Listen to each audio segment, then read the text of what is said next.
Hoje eu quero comentar um texto intitulado Psicologia das Massas e Análise do Eu, texto do Freud, publicado em 1921 e que permanece atual ainda para os nossos problemas de hoje. Freud começa o texto analisando alguns conceitos de Le Bon sobre as massas, e Freud afirma que cada indivíduo participa de muitos grupos ao mesmo tempo. Exemplo, o grupo da raça, da classe social, comunidade de fé, nacionalidade. E para o Freud esses grupos são duradouros, né? E dentro desses grupos duradouros, cada indivíduo consegue manter ali certa independência, originalidade e até certa divergência com o grupo.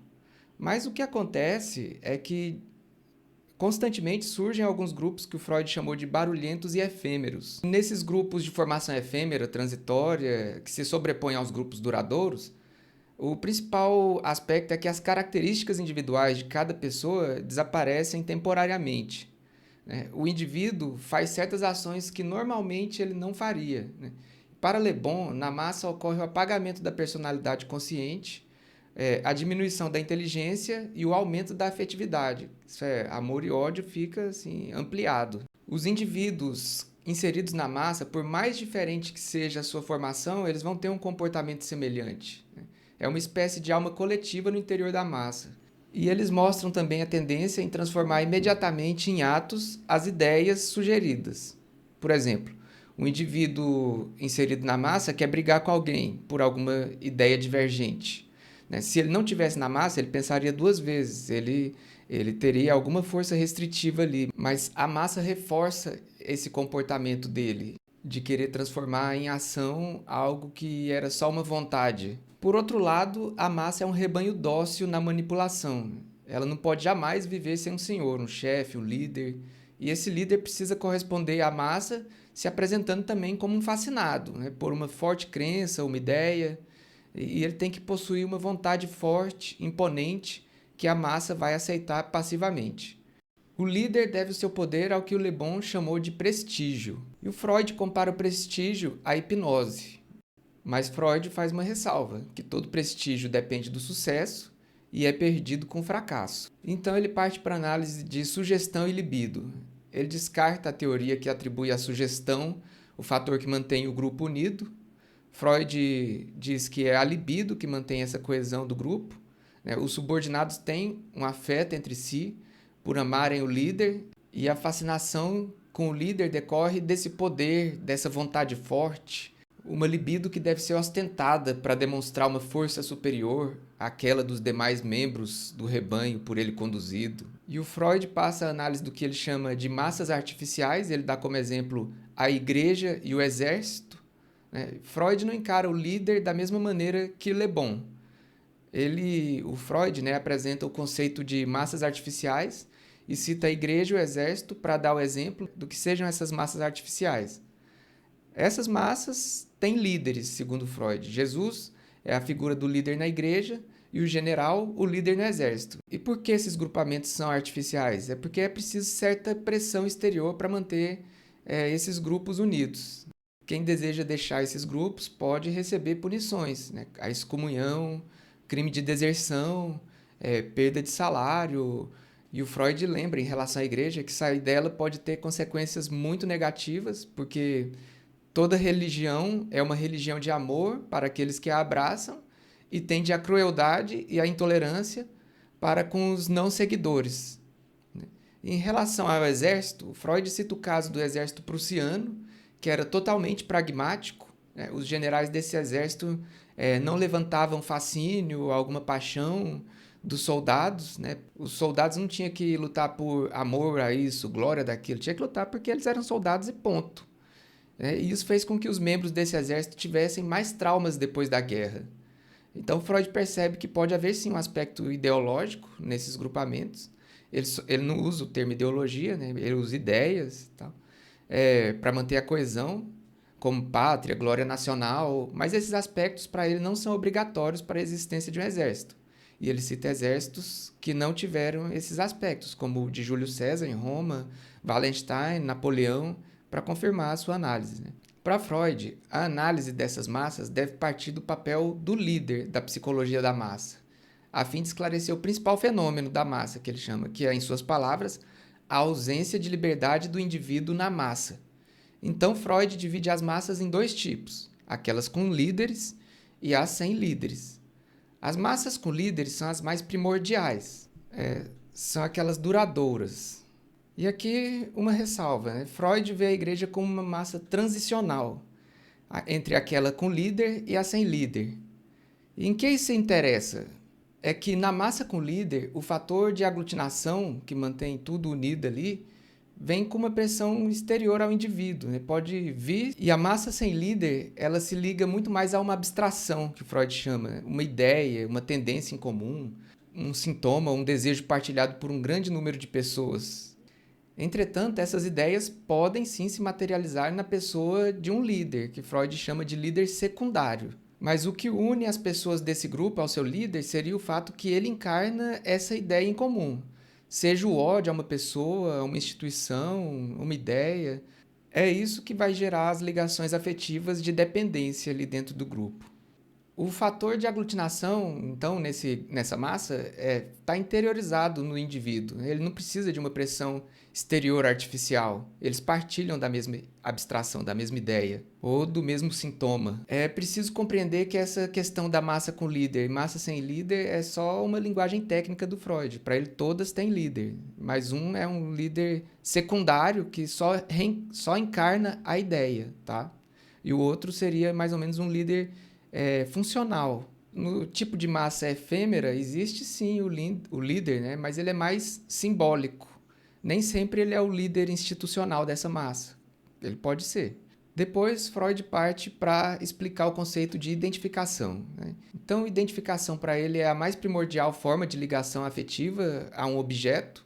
Os membros do grupo se identificam uns com os outros, né? E assim se ligam por terem o mesmo fascínio, o mesmo tipo de ligação afetiva com o líder. A identificação dos membros do grupo se dá pelos sintomas semelhantes.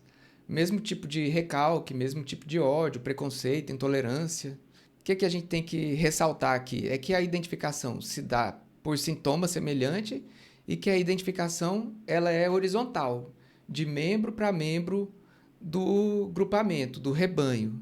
Porque o Freud vai explicar também como se dá a relação vertical dos membros para o líder, que ele chama de enamoramento e hipnose. O Freud apresenta os conceitos de enamoramento e hipnose para explicar a relação afetiva do grupo com o líder. No enamoramento, o objeto, e objeto significa aqui o objeto de fascínio, goza de isenção de crítica. Tudo que ele faz é aprovável, é pelo bem, é bom.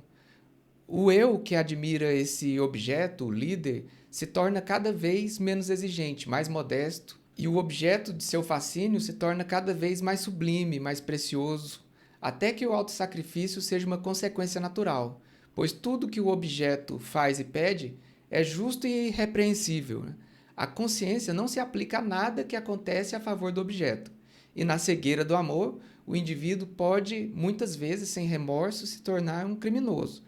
Então, enamoramento é paixão. Enamoramento, aqui no sentido que o Freud traz, né, ele remete àquele estado que a pessoa está hipnotizada pelo objeto de sua paixão. Isso ocorre muito entre novos namorados, por assim dizer, né? E é como se dá a relação também inicial com o líder.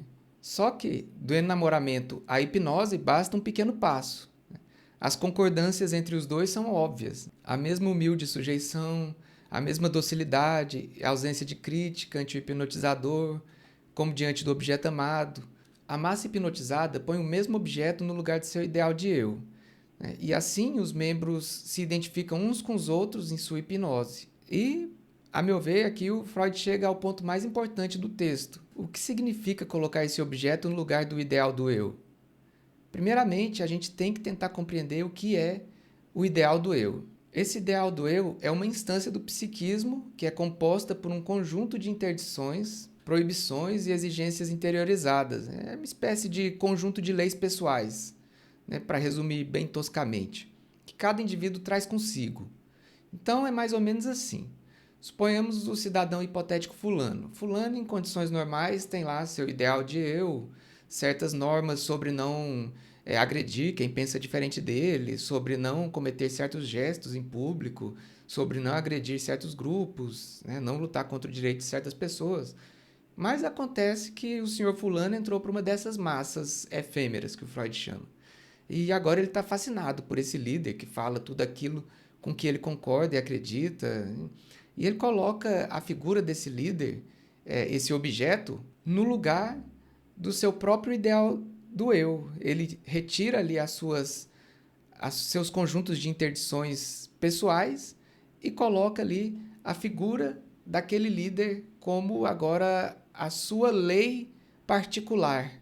Sai o ideal do eu privado e entra o objeto de fascínio coletivo no lugar dele.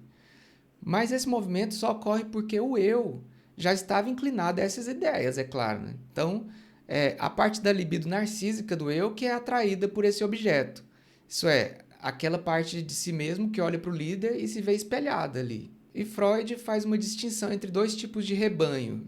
Ele diferencia o rebanho, que é um conjunto, seria um bando assim, sem líder, e horda, que é um tipo de rebanho que tem um líder.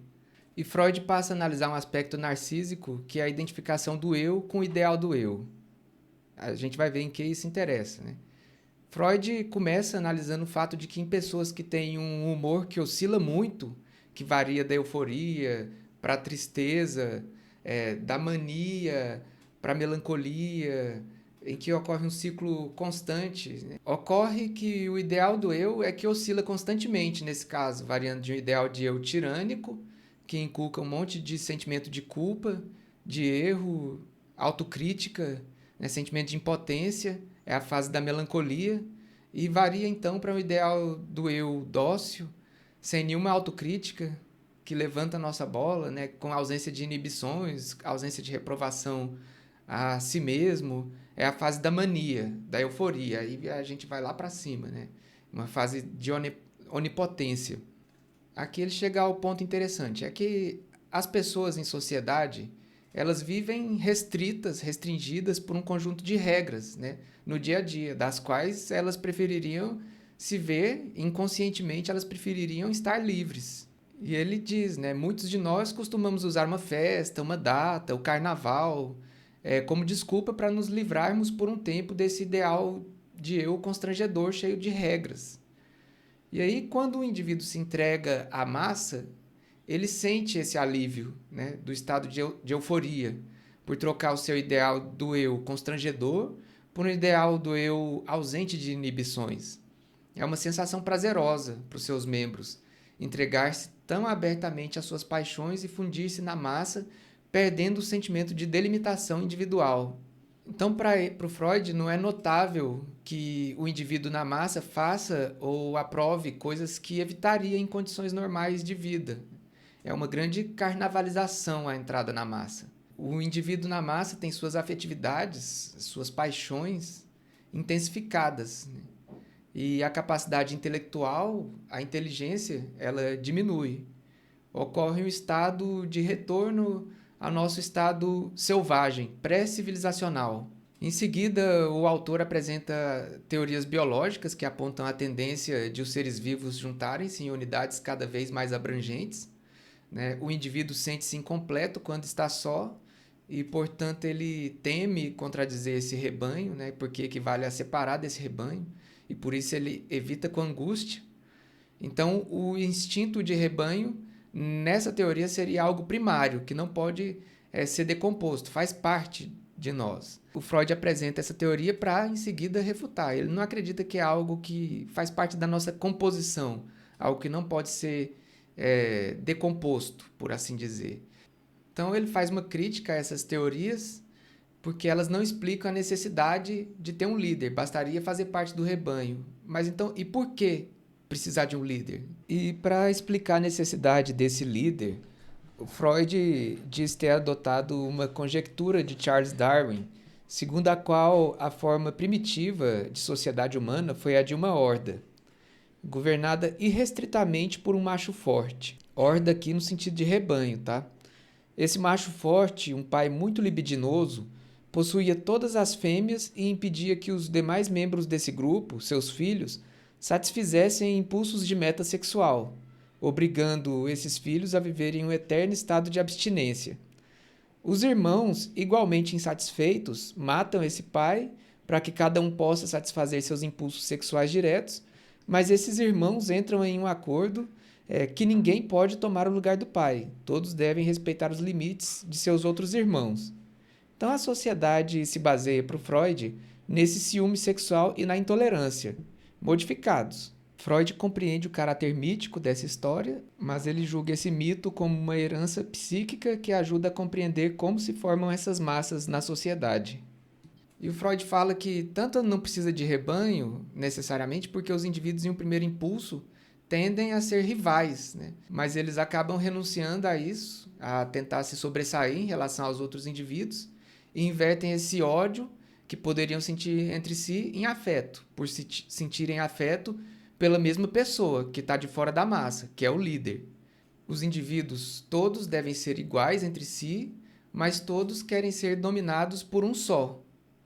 O amor que o rebanho sente pelo líder acaba apaziguando de alguma maneira o ódio que esse rebanho podia sentir entre si, de um contra o outro. E o Freud deixa entender que o indivíduo de aptidão intelectual mais enfraquecida é mais propenso a ser tragado pela massa, né? E isso se torna uma grande festa para o eu, que volta a se sentir contente consigo mesmo por algum tempo. E esse mesmo fenômeno da suspensão da vontade, de um certo alívio do eu, ocorre na hipnose. O hipnotizador desperta no sujeito uma porção da sua herança arcaica. O hipnotizador se coloca então no lugar dos pais ao dar a ordem para dormir. Freud fala do modelo de hipnose materna e o modelo de hipnose paterna, que seria a ameaçadora.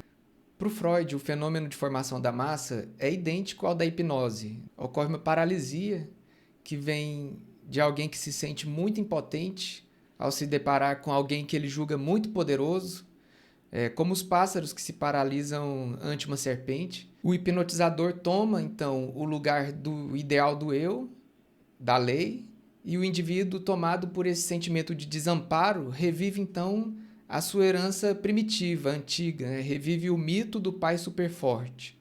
Para o Freud, todo indivíduo conserva essa propensão, essa aptidão e até uma vontade de voltar a viver em condição de rebanho, né?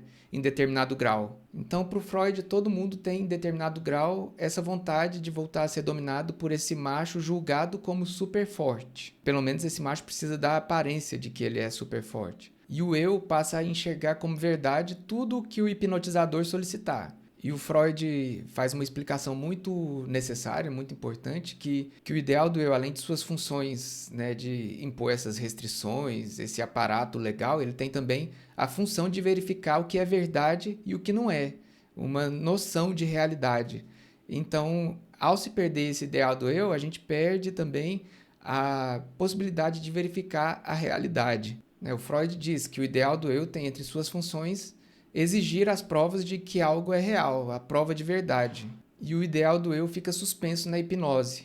O hipnotizador, o objeto, o líder, como queira chamar, fica no lugar do próprio ideal do eu. E é por isso que a gente vê, né, tanta gente passando por certas situações e negam essa situação, porque elas colocam os comandos do líder no lugar do próprio senso de realidade. A realidade não importa mais, né? O que passa a importar é o que o líder fala. Então Freud afirma que para ele a massa parece a revivência da horda primeva, que é o ressurgimento do que o Freud chama mito do pai primordial e sua superlibido. As massas humanas exibem novamente a familiar imagem do indivíduo superforte em meio a um bando de companheiros iguais. O mito é o passo com que o indivíduo emerge da psicologia da massa. E emergir da psicologia da massa aqui para Freud significa escolher o líder. O primeiro mito foi o psicológico, o mito do herói para o Freud, né? O mito heróico representa a volta do pai primordial. A mentira do mito heróico culmina na divinização do herói. E o herói, para o Freud, talvez tenha sido anterior ao Deus Pai, né? Ele é o precursor da volta desse pai primordial. Quando Freud fala que o mito é o passo com que o indivíduo emerge da psicologia da massa, ele não quer dizer que esse indivíduo saiu da hipnose ou que ele parou de ser um fascinado. Não, ao contrário, né? mas ele mostra como foi escolhido o líder ali naquela massa. Freud faz uma comparação com a abelha rainha, né? A princípio, as larvas podem ser todas iguais, mas uma é escolhida, né, entre as companheiras para se tornar a abelha rainha. O mesmo fenômeno ocorre com o líder. A princípio, ele é um fascinado como os demais, mas ele é retirado da massa, né, e se torna o líder. Por algum motivo, ele é escolhido para reviver o mito do pai primordial. E o Freud tem lá as suas teorias sobre quais são esses motivos. O Freud afirma que a escolha ocorre pelo fascínio que o indivíduo mais narcisista impõe sobre os demais, né? O narcisismo exacerbado, então, seria o feromônio que atiça as massas. O líder da massa continua a reencarnar o mito do temido pai primordial. A massa quer ainda ser dominada com força irrestrita, né? Tem ânsia extrema de autoridade. Ou, nas palavras de Le Bon, sede de submissão. O pai primevo é o ideal da massa, que domina o eu no lugar do ideal do eu. E o Freud afirma com todas as letras que indivíduos com tendência narcísica, que o eu e o ideal do eu coincidem mais facilmente, esses indivíduos têm mais propensão a participar da massa. E o líder será escolhido como aquele mais narcisista, aquele que nem para pensar no que fala, né? O eu e o ideal do eu nele coincidem completamente, né? Ele é totalmente autocomplacente. A lei interior dele e a vontade dele são as mesmas coisas. E eu vou citar as palavras de Freud ipsis literis porque é muito interessante aqui nesse ponto. Esse líder necessita apenas possuir de modo particularmente puro e marcante os atributos típicos desses indivíduos e dar a impressão de enorme força e liberdade libidinal. Então, qual é essa impressão que ele precisa dar, né? Seria essa complacência narcísica de falar qualquer absurdo, né? E mostrar essa força libidinal, né, sobre si mesmo, pelo menos fazer a massa acreditar que ele tem essa enorme força libidinal. Essa complacência narcísica é essa ausência de filtro, né, que ocorre quando o ideal do eu e o eu coincidem. E o Freud acrescenta que cada pai de família revive em menor escala, dentro da sua casa, o mito do pai primevo. Porque pouco a pouco os irmãos coligados, né, aqueles que mataram o pai primevo, eles foram reproduzindo o velho estado no novo nível, né? O macho tornou-se outra vez o chefe de uma família. E o Freud afirma nesse texto, com todas as letras, que família, igreja e exército são revivências em alguma escala desse mito do pai primordial, né? Em todos esses grupamentos há a figura do líder e do rebanho. Tudo isso para o Freud é a remodelação idealista do estado de coisas do rebanho primitivo, em que todos os filhos se sabiam igualmente perseguidos pelo pai e o temiam igualmente, né? Freud falou de rebanho, de mito, exército, igreja, necessidade de demonstração de força libidinal no ano de 1921. E ele não tinha máquina do tempo para ver o Brasil da atualidade, né? Ele apenas tinha estudado e analisado o comportamento humano. Então, eu queria comentar esse texto, porque eu achei muito importante para o nosso momento atual. E é só isso por hoje. Até a próxima.